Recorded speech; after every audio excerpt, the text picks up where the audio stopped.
Le monde animal, les animaux sauvages. Les animaux sauvages sont des animaux qui vivent dans la nature, au sein de laquelle ils survivent par leurs propres moyens, c'est-à-dire sans le concours de l'homme. Tout compte fait que la disparition de certaines espèces est un phénomène inquiétant parce qu'il modifie beaucoup de choses dans la nature, notamment la chaîne alimentaire, et appauvrit aussi la belle diversité qui règne sur Terre. Leur disparition est causée par divers facteurs. La pollution, cela joue un rôle important dans la disparition de certaines espèces. La mer étant polluée, les poissons avalent les produits toxiques qui eux-mêmes sont mangés par les phoques, et ainsi de suite. Comme tu peux le comprendre, toute la chaîne alimentaire est touchée. La modification de l'environnement. En construisant des villes, l'homme a détruit des forêts entières, des lieux de nature, des espaces qui abritent beaucoup d'espèces. De même, des gaz toxiques rejetés par les usines ont un impact sur le réchauffement de la planète.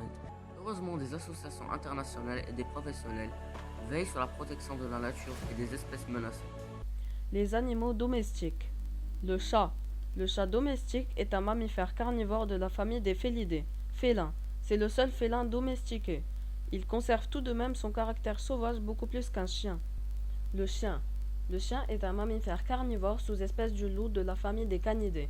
Il existe plus de 300 races de chiens, comme le bosseron, le husky sibérien et le berger allemand, et aussi beaucoup de sortes de bâtards ou chiens nés de croisements de races. Le cheval.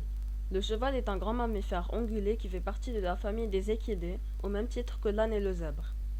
Le cheval a été domestiqué par l'homme qui l'utilise ou l'a utilisé dans de nombreuses activités: agriculture, transport, sport, guerre et nourriture. La domestication du cheval a permis le développement du commerce et la naissance de civilisations sur de grandes étendues. Aujourd'hui, je vais vous parler de l'habitat animal. L'habitat doit pouvoir offrir un abri de la nourriture et la possibilité de se reproduire aux espèces qu'il habitent. Il y a plusieurs habitats naturellement créés, comme la savane, les montagnes, les mers. Les animaux eux-mêmes peuvent créer des habitats comme des nids ou des